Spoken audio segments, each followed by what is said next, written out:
let's jump right in. Think about this for a second. Right under our feet, completely out of sight, there's this massive, hidden network that basically powers our entire world. I'm talking about millions of miles of pipelines. Now, these things are the silent workhorses of our economy, right? But they're up against some really serious invisible threats. So today, we're going to go on a little investigation. We're going to see how amazing new tech is shining a light on this hidden world, pushing us toward a future with, hopefully, zero failures. And really, that brings us to the biggest question of all, doesn't it? When your most important stuff is buried miles underground, how on earth do you know if it's safe?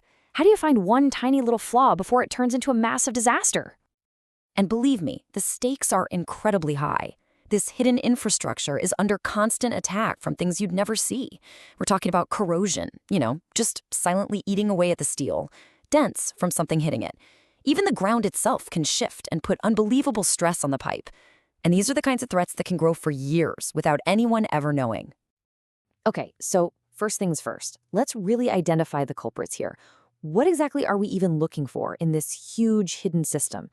What are the absolute must-answer questions to make sure a pipeline is safe? Well, it pretty much all boils down to these three things.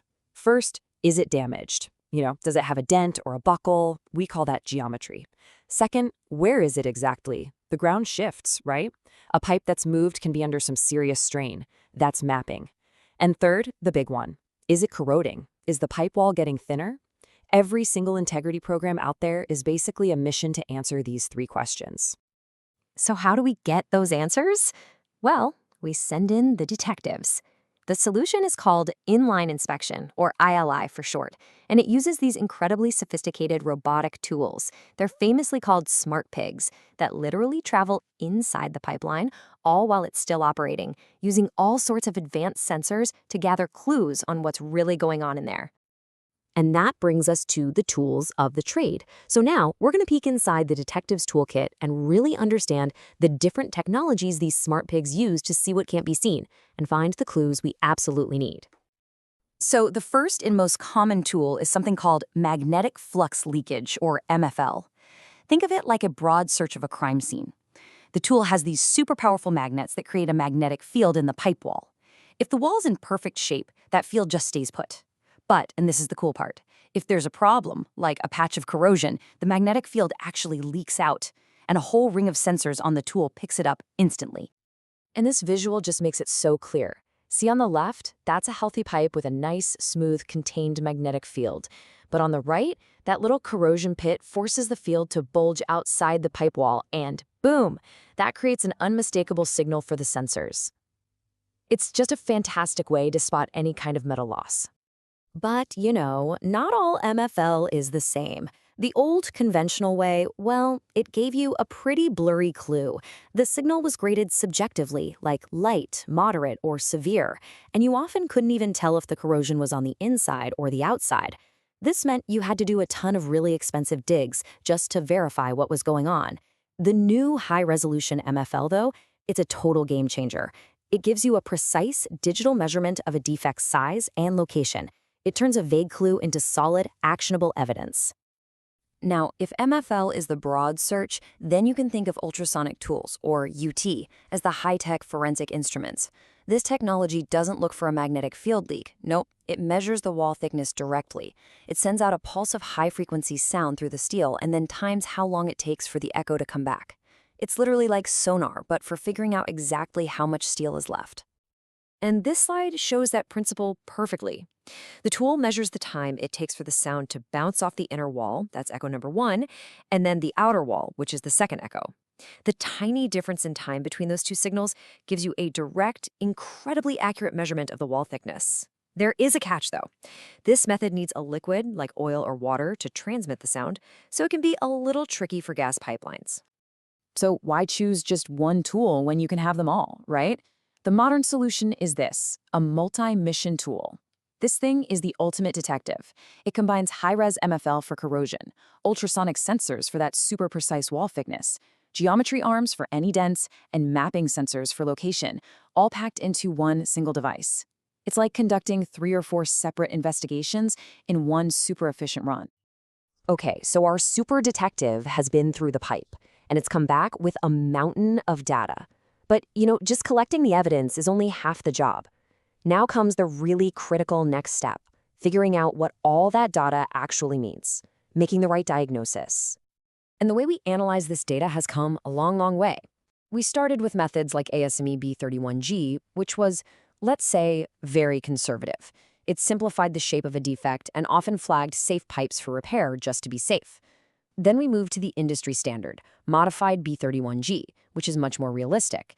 But for the really complex, tricky cases, we now use the most precise method out there, finite element analysis, or FEA. So here's the fundamental difference. The older code-based methods, they take a really complex bit of corrosion and just simplify it into a basic shape, like a rectangle. It's just an approximation.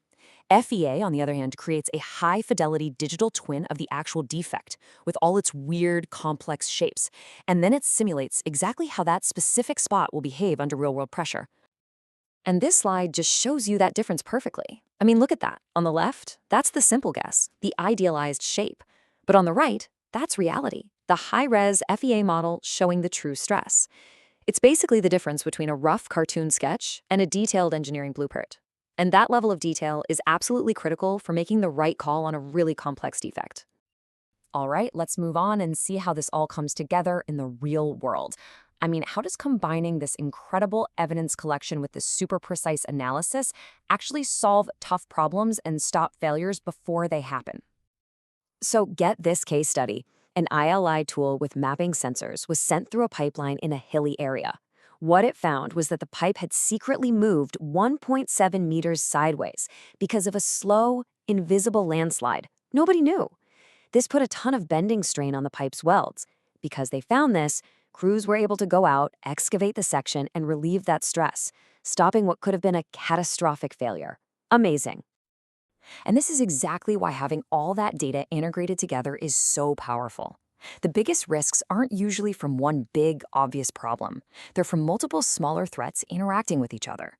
A small dent by itself, maybe not a big deal, but a dent right on top of a weld, that's a much bigger problem. A little corrosion might be okay, but not if it's in an area of high strain. Only these multi-mission tools can see how all these different threats line up to create a perfect storm.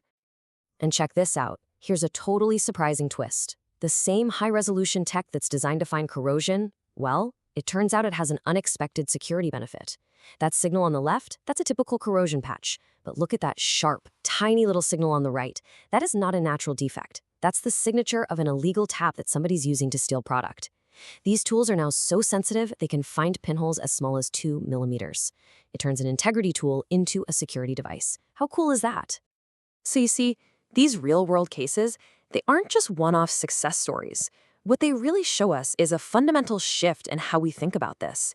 This technology is changing pipeline management from a reactive, fix it when it breaks, model to a truly proactive, predictive science. And that leads us to what we call the complete integrity lifecycle. It's a continuous loop. You inspect with these amazing high-res tools, you assess the data with advanced analysis, you strategize a long-term maintenance plan based on those predictions, and then you repair with modern solutions. The best part is, the data from every single step feeds back into the system, which makes the predictions for the next cycle even smarter. And the results of this whole data-driven approach are just profound. You get way better safety with a risk reduction you can actually measure. You get regulatory confidence because your entire program is backed up by hard data you can defend.